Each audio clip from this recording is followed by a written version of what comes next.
Double phone মারা খাইছে। Editor সাহেব পার্টি সং হবে এবার, সাকবুম সাকবুম।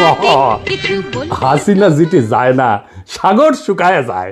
ওই খালি ধ্বংস, অভিশাপ আর দুঃসংবাদ বইয়া নিয়ে আসে। প্রিয় ভারতবাসী, রাখেন, আরো বেশি দিন রাখেন, ডাইনির আশ্রয় দেন, আর অসাম্প্রদায়িক সেকুলার লিবারাল ফোন মারা খাইতে থাকেন। কি হইল এডিটর সাহেব, আপনি মাইন্ড করছেন মনে হয়। প্রথমে আমেরিকার সাথে বাংলাদেশের কি সব বিষয় নিয়ে কথা হয়েছে সেটা দেখা যাক। প্রেসিডেন্ট ট্রাম্প এপ্রিলের 2 তারিখে যে সমস্ত দেশের সাথে আমেরিকার বাণিজ্য বৈষম্য আছে তাদের উপর তিনি ব্যাপক হারে শুল্ক বৃদ্ধির ঘোষণা দেন। এরপর পরই আমাদের প্রধান উপদেষ্টা প্রফেসর ইউনূস ট্রাম্পকে একটা পত্র লেখেন, এই নতুন শুল্কের প্রয়োগ 90 দিনের জন্য স্থগিত করার অনুরোধ করেন। এই যে এই চিঠিতে ট্রাম্প এই অনুরোধ গ্রহণ কইরা বাংলাদেশ সহ সকল দেশকে 90 দিন সময় দিয়ে বলেন যে এর মধ্যে তাদেরকে আমেরিকার সাথে চুক্তিবদ্ধ হইতে হবে এই মর্মে যে তারা বাণিজ্য বৈষম্য দূর করার বিভিন্ন কার্যকর পদক্ষেপ নেবে। বাণিজ্য বৈষম্য বলতে কি বোঝায় তা আপনারা জানেন। তাও বলি, আমরা আমেরিকায় যে পরিমাণে টাকার পণ্য রপ্তানি করি, আমেরিকা আশা করে আমরাও সেই পরিমাণে পণ্য আমাদের দেশে আমদানি করব। আমেরিকাও আমাদের দেশে রপ্তানি করতে চায় সেই পরিমাণে পণ্য। খুব স্বাভাবিক চাওয়া, তাই না? ন্যায্য চাওয়া। সেটা না হইলেই বাণিজ্য বৈষম্য হয়। ইন্ডিয়াও ওই একই কাজ করে আমাদের সাথে, মানে আমাদের দেশে বেচে 100 টাকা আর আমাদের দেশ থেকে কেনে 4 আনার জিনিস।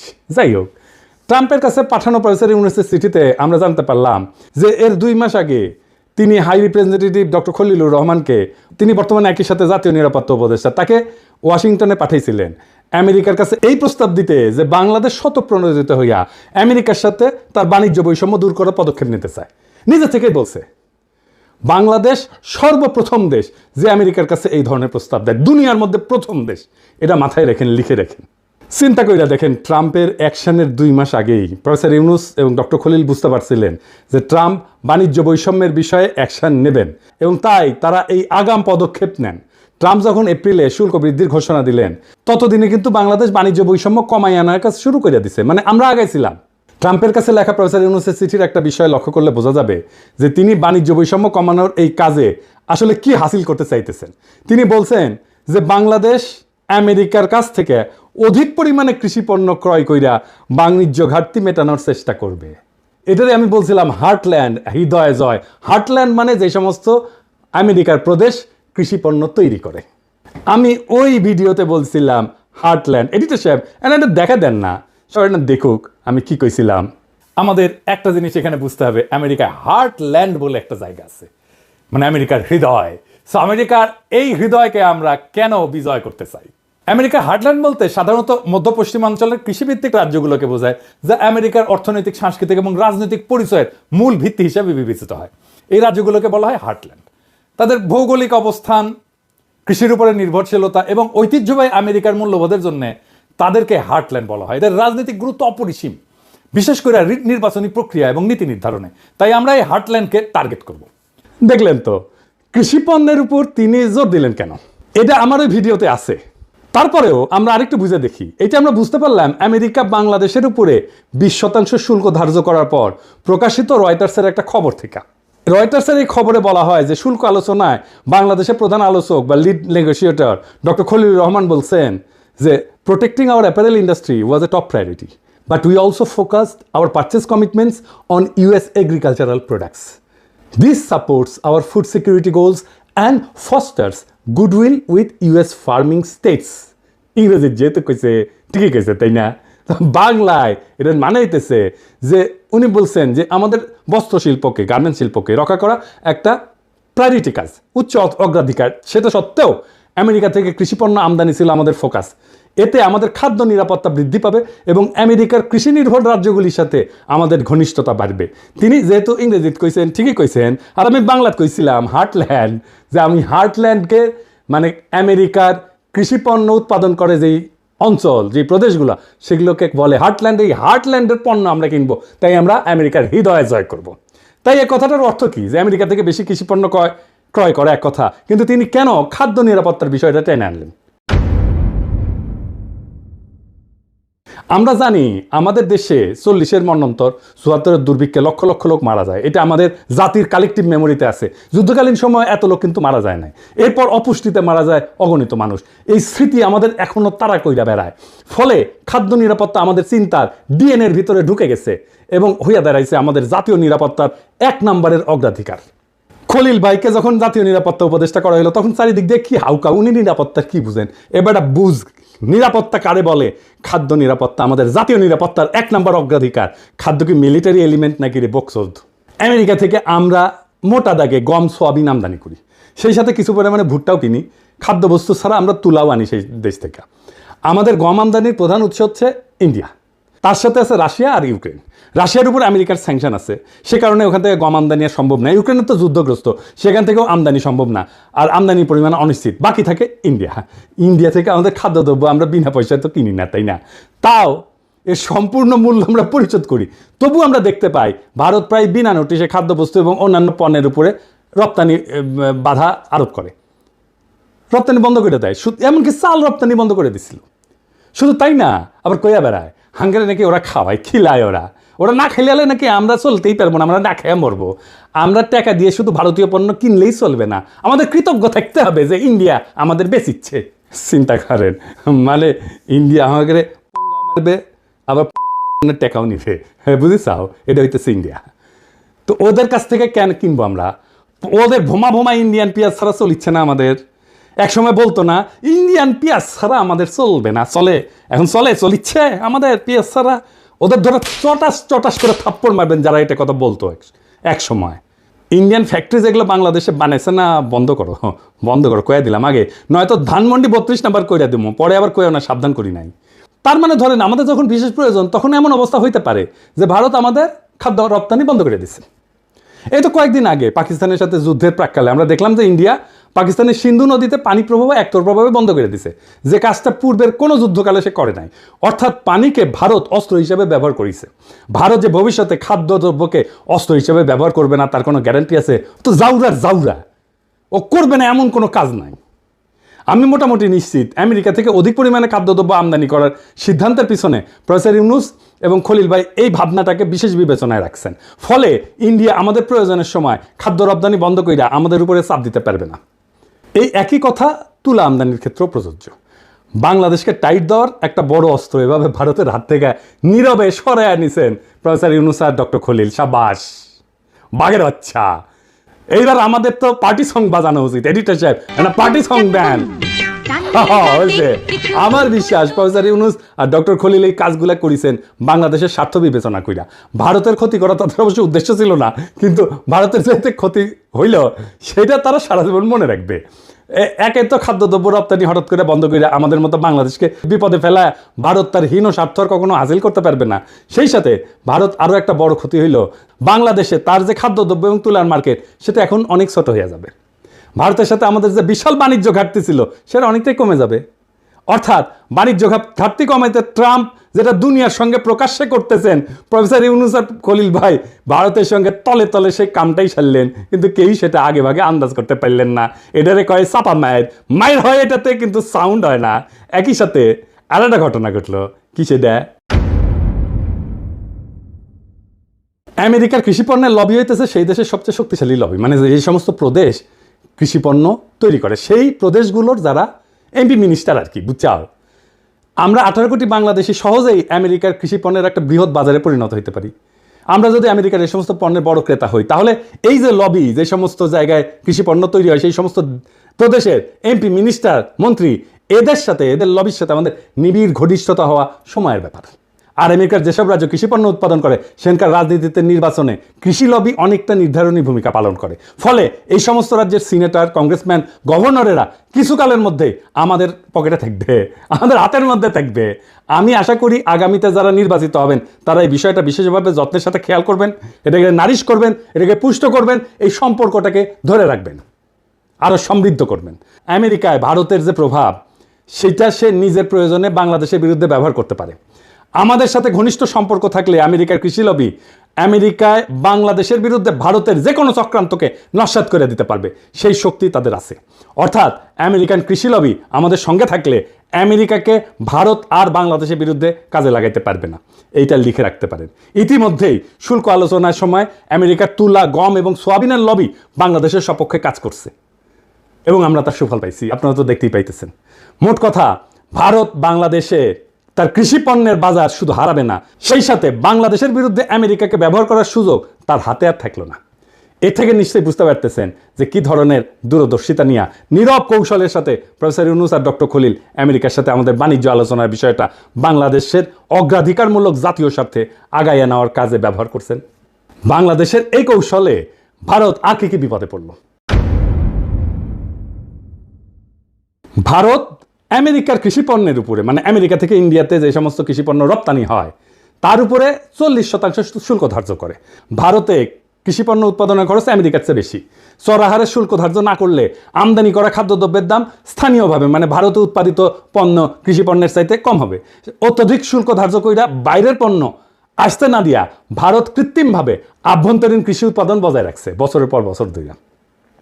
আমেরিকা কিন্তু বহুদিন ধরে ভারতকে শুল্ক কমানোর জন্য চাপ দিতেছিল, কিন্তু ভারত শুনে নাই। কারণ এতে ভারতের কৃষকেরা আন্দোলন করে শুরু করে দিবে, কৃষকের পণ্য বিক্রি হবে না। তো আমেরিকার সাথে ভারতের এইবারে শুল্ক আলোচনা ভেঙে যাওয়ার একটা প্রধান কারণ হইল ভারত কোনো অবস্থাতেই আমেরিকার কৃষি পণ্যের উপর শুল্ক কমাবে না, আর আমেরিকাও এই শুল্ক না কমাইলে ট্যারিফ কমাবে না। এখন বাংলাদেশ এই শুল্ক শূন্যে নামায় ফেলছে, শূন্য। তখন ট্রাম্প কসাই মোদিকে হেভি চাপ দিয়ে কইছে কিন্তু যে বাংলাদেশ শুল্ক শূন্যে নামাইতে পারছে, তুই কোন হরিদাস পাল যে তুই পারবি না।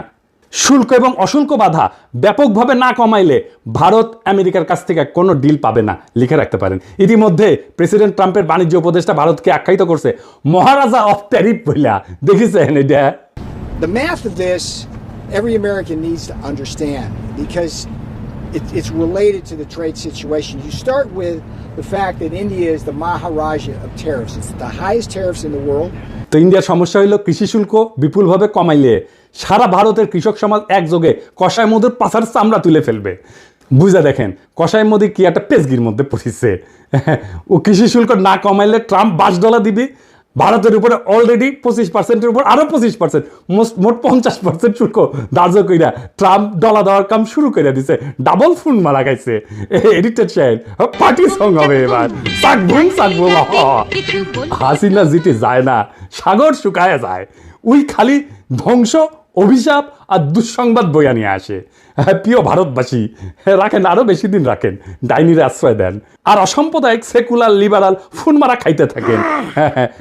কি হইল এডিটর সাহেব, আপনি মাইন্ড করছেন মনে হয়, রাগিচ্ছেন কেন? হ্যাঁ, আমি মুখ খারাপ করেছি? আমি কথা কইনি তো, আমি ফোন মারার কথা কইছি।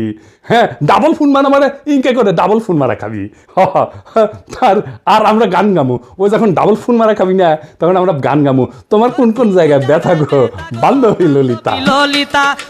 আবার অন্যদিকে ভারতের কৃষকেরা হাতে মুগুর নিয়ে অপেক্ষা করতেছে, কসাই মোদি কৃষি শুল্ক কমাইলে মুগুরের বাড়ি একটা মাটির পড়বি না। ইন্ডিয়ার কৃষকরা কিন্তু বেশিরভাগই শিকড়ে কিন্তু তলোয়ার নিয়ে চলে, বেশি তেরিবেরি করলে কল্লা নামে দিবি একেবারে। আমেরিকার সাথে বাণিজ্য শুল্কের বিষয়ে বাংলাদেশ যে কি পদক্ষেপ নিতে যাচ্ছে এবং ভারতের জন্য সেটা যে কি ক্ষতির কারণ হইতে পারে, এই বিষয়টা কিন্তু ভারত মার্চ মাসের মধ্যে টের পেয়েছিল। তখন থেকেই তারা এই ডক্টর খলিলের বিরুদ্ধে ক্রমাগত অপপ্রচার চালানো শুরু করছে। তাকে খেতাব দিছে ডেঞ্জারাস ম্যান হিসেবে। সে তো অবশ্যই ডেঞ্জারাস ম্যান, ইন্ডিয়ার জন্য অবশ্যই সে ডেঞ্জারাস ম্যান। তার বিরুদ্ধে ভারতের মিডিয়ায় যে জঘন্য অপপ্রচার করছে, সেটা পুনঃপ্রচার করছে বাংলাদেশের কতিপয় জঘন্য ভারতীয় এজেন্ট এবং বাংলাদেশের কিছু মিডিয়া। এই সমস্ত মিডিয়াকে আমরা চিনে রাখছি, এই সমস্ত মিডিয়ার পাছার চামড়া আমরা তুলে দেব, মাইন্ড ইট। এর মধ্যে প্রধান হইতেছে ওয়াকারের পথ বালক। সে আমাদের বাণিজ্য ডিল যেন না হয় সেজন্য নন ডিসক্লোজার এগ্রিমেন্ট এটা ফাঁস করে দিল। একটা জিনিস মাথায় রাখবেন, অ্যান্টি হাসিনা মানে কিন্তু অ্যান্টি ফ্যাসিস্ট না, অ্যান্টি ইন্ডিয়া না। ওয়াকারের পথ বালক হাসিনার শাসনের বিরুদ্ধে ছিল মানে সে ইন্ডিয়ার আধিপত্যবাদের বিরুদ্ধে না। ও যা যা করছে বা করতেছে সব কিছু এখন ইন্ডিয়ার পক্ষে যাইতেছে। আমি আপনাকে একটা সিম্পল একটা এক্সারসাইজ দিই। হ্যাঁ, ধরেন আগামীর বাংলাদেশ কেমন হবে সেটা আমাকে যদি লিখতে বলেন, আমি লিখলাম। ধরেন কি লিখবো সেটা আপনারা বুঝতে পারেন না। বাংলাদেশের সকল প্রগতিশীল 2-3% লোক ছাড়া সবাই সেটা মাইনে নেবে, গ্যারান্টি দিলাম। কারণ আমি কি রাষ্ট্র চাই সেটা আমার 1000-এর বেশি ভিডিও আছে, 20টার বেশি বই আছে, এটা তার নিশানা আছে। আর ওয়াকারের পথ বালক যে রাষ্ট্র বানাবে ওরে প্রস্তাব করতে বলেন সেই রাষ্ট্রে বাংলাদেশের সাধারণ মুসলমান থাকতে পারবে কিনা, ইমান আকিদা নিয়া। যদি পারে আমি আমার কান কেটে কুত্তা দিয়ে খাওয়াবো। ও কি লিখছে রাষ্ট্র সম্পর্কে, রাষ্ট্র ধারণা সম্পর্কে, ওর ইডিওলজি সম্পর্কে সব লেখা আছে, চায় দরকার হলে দেখাই দেবো। ও কেমন রাষ্ট্র চায় সে সেটা নানা সময় বলছে, আমি আর বিস্তারিত গেলাম না। ওরে বাংলাদেশে স্পেস দেবেন না, ওরা সবসময় দাবরানির উপরে রাখবেন। ও বাংলাদেশের শত্রু, ও ইন্ডিয়ার একটা এজেন্ট, ও একটা ওয়াকারের পথ বালক। আপনি নিশ্চয়ই লক্ষ্য করছেন খলিল ভাই সমস্ত অপপ্রচারে পাত্তাই দেন নাই। উনি ঠান্ডা মাথার মানুষ, অবিচলভাবে তার কাজ চালায় গেছেন। আমি সবসময় দেখছি উনি কথা কম কাজ বেশি, এটাই হইলো তার কাজের ধরন। প্রফেসর ইউনূস কিন্তু পুরো সময়টাই খলিল ভাইয়ের উপরে তার আস্থা অক্ষুণ্ণ রাখছেন, আমরা খেয়াল করছি। কারণ তিনি জানতেন যে এই আলোচনা অত্যন্ত কঠিন এবং জটিল। এই সমস্ত বিষয়ে সফল নেগোসিয়েশন চালানোর জন্য এমন একজনের প্রয়োজন যিনি একই সঙ্গে আন্তর্জাতিক বাণিজ্য আলোচনা, অশুল্ক বাধা, কূটনীতি, জাতীয় নিরাপত্তার বিষয়ে যথেষ্ট জ্ঞানী এবং অভিজ্ঞ। প্রফেসর ইউনূস ন্যাচারালি এই গুণগুলি পাইছিলেন একমাত্র ডক্টর খলিলের মধ্যে। কেন পাইছিলেন জানেন? আমি আগে বলছিলাম, আসেন আবার একটু দেখি। খলিল ভাই জাতিসংঘের বাণিজ্য এবং অর্থনৈতিক সংস্থা আংটাডের উচ্চ পদে দায়িত্ব পালন করছেন দীর্ঘ 25 বছর। অর্জন করছেন বাণিজ্য এবং বাণিজ্য আলোচনার গভীর জ্ঞান, বিস্তৃত অভিজ্ঞতা। 2001 সালে অনুষ্ঠিত জাতিসংঘের স্বল্পোন্নত দেশ সংক্রান্ত সম্মেলনের প্রোগ্রাম অফ অ্যাকশন রচনার দায়িত্ব পড়ে উনার হাতে। এই প্রোগ্রাম অফ অ্যাকশনের একটা বড় অর্জন ছিল স্বল্পোন্নত দেশগুলোর পণ্যসমূহকে ইউরোপিয়ান ইউনিয়ন কর্তৃক শুল্ক কোটাবিহীন অর্থাৎ duty free, quota free access দেওয়া, প্রবেশাধিকার দেওয়া। এভরিথিং বাট আর্মস এই নামের এই উদ্যোগের প্রধান প্রণয়নকারী ছিল এই আমাদের খলিল ভাই। এই যে গার্মেন্টস আসতেছে বিনা শুল্কে ইউরোপে, সেটা খলিল ভাইয়ের কারণে। ইউরোপিয়ান কমিশনের সাথে এই বিষয়ে তাকে মাসের পর মাস আলোচনা চালাইতে হয়েছিল। আমি গত বছর যখন তার প্রথম ইন্টারভিউটা করি তখন বলছিলাম যে তার এই অবদানের কারণে আজ বাংলাদেশের পোশাক শিল্প বিশালতা অর্জন করছে এবং আমাদের গার্মেন্টস শিল্পের একটা বড় ঋণ আছে তার কাছে। আর এই গার্মেন্টস মালিকদের অনেক পত্রিকায় খলিল ভাইয়ের পিছে লাগছিল। ওই যে কথা আছে না, বাঙ্গু যে উপকার করে তার পিছে সে লাগে। আর আজ 2 যুগ পরে খলিল ভাই আমেরিকার সাথে সফলভাবে শুল্ক আলোচনা করে গার্মেন্টস শিল্পকে রক্ষা করলেন। তিনি কিন্তু আজ পর্যন্ত এর জন্য কোনো ধরনের আত্মপ্রচার করেন নাই, ক্রেডিট চান নাই, নেনও নাই। এইবার অশুল্ক বাধার বিষয় আসি। আংটাড, বিশ্বব্যাংক, বিশ্ব বাণিজ্য সংস্থা, IMF, ইন্টারন্যাশনাল ট্রেড সেন্টার এই সমস্ত প্রতিষ্ঠানের সমন্বয়ে গঠিত জাতিসংঘ সিস্টেমের অশুল্ক বাধা সংক্রান্ত ইন্টার এজেন্সি গ্রুপের চেয়ারপারসন ছিলেন এই ডক্টর খলিল। চেয়ারপারসন, জি। অশুল্ক বাধা বিষয়ে বিপুল জ্ঞান এবং অভিজ্ঞতা না থাকলে বিশ্বব্যাংক, বিশ্ব বাণিজ্য সংস্থা অথবা IMF কি তাকে ওই গ্রুপের চেয়ারপারসন হিসেবে মাইনে নিত? বাংলাদেশের আর কেউ কি এই পজিশনে কাজ করছে কোনোদিন? আমি সম্পূর্ণ নিশ্চিত আপনারা আর একজনকেও বাড়তি দিয়ে খুঁজে পাবেন না। কূটনীতি এবং জাতীয় নিরাপত্তার বিষয়ে খলিল ভাইয়ের দক্ষতা এবং পারঙ্গমতা তো আমরা আমেরিকার সাথে সফল বাণিজ্য আলোচনাতেই দেখলাম, আপনারাও দেখছেন। এ বিষয়ে আমার বাড়তি কিছু বলার নাই। তিনি আলোচনার শেষে একটা ইন্টারভিউ দিয়েছিলেন 15 মিনিটের। এই ইন্টারভিউতে তিনি যে সহজ সুন্দরভাবে একটা অত্যন্ত কঠিন জটিল বিষয়কে বর্ণনা করছেন সেটা সকলের শোনা উচিত। এটার লিঙ্ক আমি ডেসক্রিপশন বক্সে দিয়ে দিতেছি, আপনারা সকলে শুনবেন এবং অনেক বিষয় চালাইয়া বুঝতে পারবেন। বাংলাদেশের এইটা একটা বড় সংকট। বাংলাদেশে সত্যিকার অর্থে যারা দক্ষ মানুষ, বাংলাদেশে যারা সত্যিকার অর্থে আন্তর্জাতিক মানের প্রফেশনাল, বাংলাদেশে সত্যিকার অর্থে যারা আন্তর্জাতিক মানের ইন্টেলেকচুয়াল ক্যাপাসিটি আছে যাদের, প্রফেশনাল ক্যাপাসিটি আছে যাদের, তাদেরকেই বাংলাদেশে যথেচ্ছ অপমান করাটাই হইতেছে এক শ্রেণীর বাঙ্গু এলিটদের সবসময়ের কাজ। এবার আর একটা বিষয় আসি। আমেরিকার আভ্যন্তরীণ বাজার হইল সারা পৃথিবীর মধ্যে সবচেয়ে বড় কনজিউমার মার্কেট। বাংলাদেশের সাথে আমেরিকার সাফল্যজনক বাণিজ্য চুক্তি এই বিশাল মার্কেটের দরজা বাংলাদেশের জন্য খুলে দিছে। এইরকম অভূতপূর্ব সুযোগ জাতির জীবনে বারে বারে আসে না। এখন আমাদের সকলের উচিত সমবেতভাবে এই সুযোগকে সম্পূর্ণভাবে কাজে লাগায় বাংলাদেশকে দক্ষিণ এশিয়ার সবচেয়ে শক্তিশালী অর্থনীতি হিসেবে দ্রুত রূপান্তরিত করা। কি পরিমাণে চাকরি তৈরি হবে কল্পনাও করতে পারতেছেন না। আমি বিশ্বাস করি আগামী 5 বছরের মধ্যেই এই কাজটা করা সম্ভব। বাংলাদেশ দক্ষিণ এশিয়ার সবচেয়ে শক্তিশালী অর্থনীতি হিসেবে দাঁড়ায় যাবে। আগামী 5 বছর লিখে রাখতে পারেন, যদি আমাদের মাথা ঠিক থাকে আর যদি ওয়াকারের পথ বালকেরা বেশি লাফালাফি না করে। আগামী নির্বাচনে অংশগ্রহণকারী সকল দলকে আমি আহ্বান জানাই যে তারা যেন এই বিষয়টা তাদের নির্বাচনী ম্যানিফেস্টোতে গুরুত্বের সাথে উল্লেখ করেন এবং এই উদ্দেশ্য অর্জনে কী কী পদক্ষেপ নেবেন তা বিস্তারিতভাবে বর্ণনা করেন। আমি আশা করি নির্বাচনের আগে এই বিষয়ে অন্তর্বর্তীকালীন সরকার যে সমস্ত পদক্ষেপের সূচনা করবেন তার প্রতি সকল মহলই পূর্ণ ও সক্রিয় সমর্থন দেবেন। সবশেষে একটা কথা না বললেই না, আমেরিকার সাথে বাণিজ্য আলোচনার এই দ্বিতীয় রাউন্ডের আগে খলিল ভাইয়ের বড় ভাই অসুস্থ হয়ে ঢাকার এভার কেয়ার হসপিটালে ভর্তি হন এবং তাকে লাইফ সাপোর্টে রাখা হয়। আমরা জানলাম খলিল ভাইকে জানানো হলো এবং খলিল ভাই দ্রুত ওয়াশিংটন থেকে ঢাকায় আসেন ভাইয়ের পাশে দাঁড়ানোর জন্যে। এইরকম একটা অবস্থায় আলোচনার দ্বিতীয় রাউন্ড শুরু হয় ওয়াশিংটনে দিনের বেলায়। বাংলাদেশ সারা রাত ধইরা খলিল ভাই অনলাইনে ওই মিটিংয়ে পার্টিসিপেট করতেন। একদিকে হাসপাতালে মৃত্যু পথযাত্রী বড় ভাই, অন্যদিকে 3টা-4টা রাত পর্যন্ত জায়গা খলিল ভাই নেগোসিয়েশন পরিচালনা করেন। কি অবস্থা দেখেন। আর এই খলিল ভাইকে নিয়ে কি করছে এই হারামজাদাগুলো সারা বাংলাদেশে। এই ফ্রেমওয়ার্ক এগ্রিমেন্টের 90 ভাগের উপরে ঐক্যমত হয় এই রাউন্ডেই। এই ধরনের গভীর কর্তব্যনিষ্ঠা, খাঁটি দেশপ্রেম আমি খুব একটা দেখি নাই। খলিল ভাইয়ের বড় ভাই পৃথিবীর মায়া ত্যাগ করিয়া মহান আল্লাহ তাআলার কাছে ফিরে গেছেন এবং ভাবি, যিনি আমারও ভাই এবং ভাবি, ওনাদের জন্যে মহান আল্লাহ তাআলার কাছে দোয়া করবেন। এই পুরো ঘটনার ভিতর দিয়ে আমরা কি শিক্ষা পাইলাম? এই বাণিজ্য আলোচনা শুধু একটা সফল বাণিজ্য চুক্তির গল্প না, এটা কৌশল, দূরদর্শিতা, নিঃস্বার্থ দেশপ্রেমের এক উজ্জ্বল দৃষ্টান্ত। প্রফেসর ইউনুস এবং ডক্টর খলিল দেখাই দিয়েছেন যে বড় জয় আসে তখনই যখন তার নীরবে, বুদ্ধিমত্তায় আর জাতীয় স্বার্থকে সামনে রেখে লড়া হয়। ভারতের হাত থেকে বাংলাদেশের উপরে চাপ সৃষ্টি করার 2টা বড় অস্ত্র, খাদ্য এবং তুলা, তারা এক ঝটকায় সরাই নিলেন। একই সাথে আমেরিকার সবচেয়ে শক্তিশালী কৃষি লবিকে আমাদের মিত্রে পরিণত করলেন। আজ যারা এই চুক্তিকে শুধু পোশাক শিল্প রক্ষার সাফল্য মনে করতেছেন, তারা বুঝতে পারতেছেন না এটা আসলে বাংলাদেশের কৌশলগত মুক্তির একটা বিশাল বড় ধাপ। এটাই ইতিহাস গড়ার ধরন। প্রচারের আলোতে না, বরং নেপথ্যের ঘাম এবং ত্যাগে এই ইতিহাসগুলো গড়া হয়। যেমন খলিল ভাই হাসপাতালের লাইফ সাপোর্টে থাকা ভাইকে রেখা রাতভর আলোচনায় বসছেন, কারণ তিনি জানতেন এই সুযোগ হাতছাড়া মানে প্রজন্মের পর প্রজন্মের জন্য হার। বাংলাদেশ আজ এক নতুন দরজা খুলে দিছে। আমেরিকার বিশাল বাজার, বৈশ্বিক কৃষি লবি এবং ভারতীয় আধিপত্যের হাত থেকে কৌশলগত মুক্তি, সব মিলায় এটা আমাদের অর্থনৈতিক, রাজনৈতিক ভবিষ্যতের জন্য এক বিপুল সম্ভাবনার দ্বার। এখন প্রশ্ন একটাই, আমরা কি সবাই মিলে এই সুযোগকে কাজে লাগাতে প্রস্তুত? যদি প্রস্তুত হই, তবে আগামী 5 বছরের মধ্যেই বাংলাদেশ শুধু দক্ষিণ এশিয়া না, পুরো এশিয়ার এক শক্তিশালী অর্থনৈতিক শক্তি হিসেবে দাঁড়াবে ইনশাল্লাহ।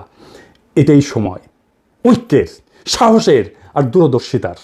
ইনশাল্লাহ এই পথের শেষ প্রান্তে অপেক্ষা করতেছে একটা স্বাধীন, শক্তিশালী, আত্মমর্যাদাশীল, সম্মানিত বাংলাদেশ। ইনকিলাব জিন্দাবাদ।